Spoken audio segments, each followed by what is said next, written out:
Hello, welcome to This Old Geek. I'm Mike Esker. In this video, I was asked to make this for my oldest grandson, which is a Sorrow's Reach pickaxe from the game Fortnite. And I'm going to do it using all this, but I don't actually use the epoxy clay that you see there stacked on top of one another, but I use everything else. I start by making patterns, and I build everything around this tube here, which is a nice, strong, sturdy cardboard tube. I don't know what I got it from, parchment paper or something. And I just draw this all out, build everything up. Now you'll see me measuring some of the stuff, but I'm just winging this. I've never done this, so I'm just making this up as I go along. Uh, so, this is not an exact science. I know that my subscribers are clever and creative enough to come up with their own ways and much better ways of doing this. This is just me using what I have, uh, so I just do the best I can. Now I cut the blades away, and I'm just using the center piece. I'm just going to cut this on a thin cardboard. I'm doing two of these. First, when I get them traced, I cut them out, being very careful with my X-Acto knife there, and just trimming things up a little bit, get them a little more even. Now this is the same pattern here, but I'm cutting it a little short because I'm going to cut four of these out of thicker cardboard, corrugated cardboard, and I'm going to paste them all together. Then when I get them all cut out, all four of them, I glue them all together using Elmer's glue all. Don't use the school glue, use the glue all. Then I glue and sandwich my stack of corrugated cardboard between the two thinner pieces of cardboard. And I cut out the center pattern here to cut on thin cardboard my centerpiece, which this is going to wind up being changed later anyway, but gives me an idea where I want everything. And here I'm just tracing it so I can glue it in the right spot. And I'm just marking and trimming it down a little bit so it fits properly, and do that on both sides, even though I am going to wind up having to change that. Trim it all up. Then on the thinner cardboard, I traced the pattern for the blade, which I actually kind of goofed up here. I should have had an extension on the end of the blades so it can slide inside between the two halves I glued together.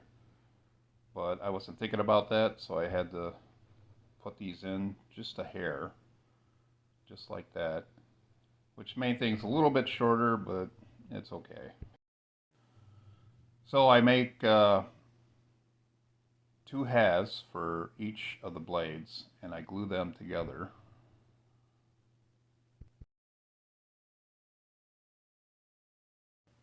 And here I am marking how far I want the blades to go into, and I'm using Gorilla Glue, like it's like an epoxy glue, and of course I'm clamping it down. You have to clamp it down, otherwise it's not gonna hold. Now here I cut some thinner pieces here to fill in the gaps that you can see right there. I let that dry, and then I trim them down to size to make them fit. You can see there, and then I start doing some sanding.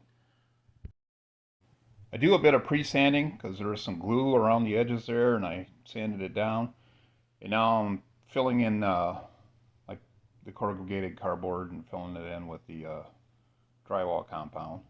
And then I let that dry, and then I sand it all down as best I can. Now this is the fun part, trying to figure out how to do this as best I can. I was trying to get it a little too perfect, so I got a little frustrated, but then I realized it doesn't have to be perfect when I looked at the original photo. Not my drawing there, but the original photo. Now this is a paper pattern of the triangles I made, and that's what I traced on the blade itself, and then I'm tracing it again on paper there. And here I am using a clear plastic sheet to trace the other triangles to get them just right, the other ones that I needed. And I get them all cut out. Now I apologize if this looks a little confusing. It was a little bit for me. I had to figure out how to do this. Now to get this size right, I also traced a pattern onto the plastic that you seen earlier, and I trimmed everything down to get it to fit the way I wanted it to, because there had to be gaps in between all that stuff, between the triangles and the other piece. It all has to look like it's in relief, or like it's carved in there. So here I am tracing out the triangles here to get an idea of where I want everything. Because I couldn't use the same pattern that I cut out before because they're all different sizes. Now once I get the triangles all in place and everything in place looking the way I want, I had to redo the center pieces because they needed to be above, because they're supposed to look like it's taped, like wrapped around. So I went and redid that. And here I am cutting, this was a pain, I'm cutting an edge here because I needed that to be in relief as well. Because like I said, it all needs to look like it was carved in there. And that's how I was able to get that right. I just trace it on the cardboard and I just cut it out with the scissors. Nice and thin. And then just spread some glue on it and stick it right around the edge there. Which is a little tricky, but it wasn't too bad. On the other side, I sketched out what I wanted everything to look like. And I traced it once again onto the plastic so I can get these pieces all cut out. Now this plastic I just got from, it's plastic sleeve to an album cover. I had a whole bunch of them. I got like a stack of them, so it wasn't a big deal. So I just cut the patterns out, and then I'm going to trace them onto the cardboard, which was kind of tricky, but yeah, I trace it on the cardboard and then get them all cut out. And I just get them all glued onto the back there. I got all these parts cut out, and then I'm putting them, just gluing them on. It's supposed to look like it's tape, I guess, that it's wrapped around. I rolled out some paper clay, some creative clay paper clay, and then I'm putting it on the edges there to make it look like it's wrapped around. And make sure you get your fingers wet when you work with the clay. And here I am spreading some Elmer's glue around the edges to help strengthen it and seal it up as best I can. And here I am making some patterns for the spikes or whatever you call them on the ends. I'm not really sure. Get them all cut out cardboard and I just glue them there. Now this is just thin cardboard from a cereal box that I'm using.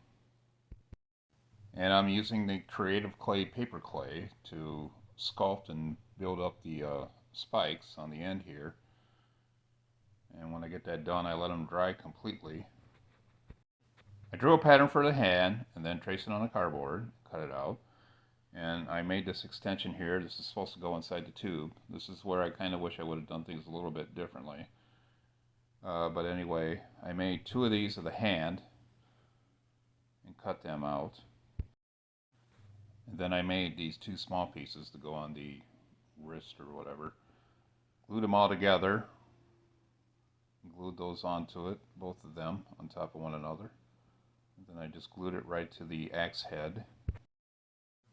These parts I cut out and I glued them together and then glued them to the bottom of the palm there to give some support when I stick it inside the tube or the handle. Now to build up the hands, I'm using Nara paper clay, which is very gummy and sticky, almost like a putty.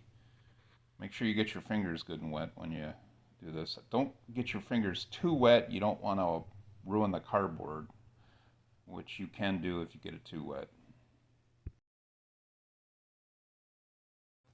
To make the bone part on the tube, I measure where I want to start. Now I'm using the creative clay here and getting that all built up. Get my fingers a little wet. Shape it, mold it, so I get it to look the way I want. Now this here, I cut a pattern out and cut it out of cardboard and just bunched up a bunch of, you know, aluminum foil on the end there and just hot glued it inside. By the way, that angled piece there, I cut that from a similar tube and just cut it on an angle and just glued it on the bottom there. Now I'm using the creative clay here. Just get that all molded and covered. I built up the bottom of the palm with aluminum foil, and then I molded the rest of the hand with the Nara. I exclusively use the Nara on the hand. Getting the thumb all made there, and getting it wet, shaping it, smoothing it out, putting the fingers on the top there and over the edge.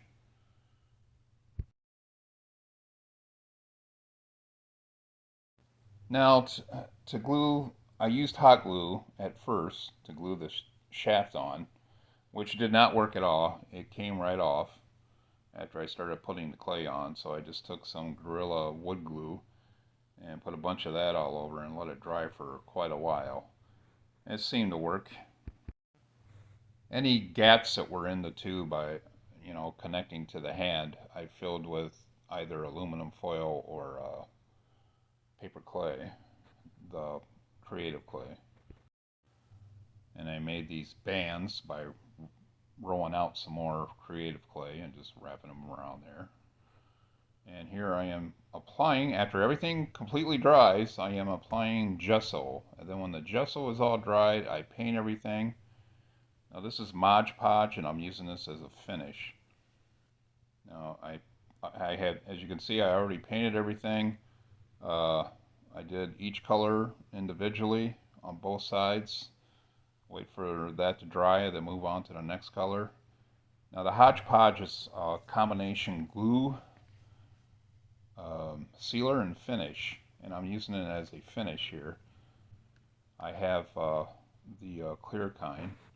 Now this tape is tape that you put on pipes for, like, I guess plumbing, things like that. And it's self-adhesive, which means it just sticks to itself. It doesn't have the regular sticky side like tape does. It just sticks right to itself when you wrap it around. And I was glad I found that. It works perfect for this. And there we go. I think my grandson will be happy with this. It looks pretty close. It's not 100% accurate, but it's good enough for a little do-it-yourself Halloween prop. Well, if you like this channel, give it a thumbs up and subscribe. If I missed anything or you have any questions, go ahead and just ask me. So have a happy and safe Halloween.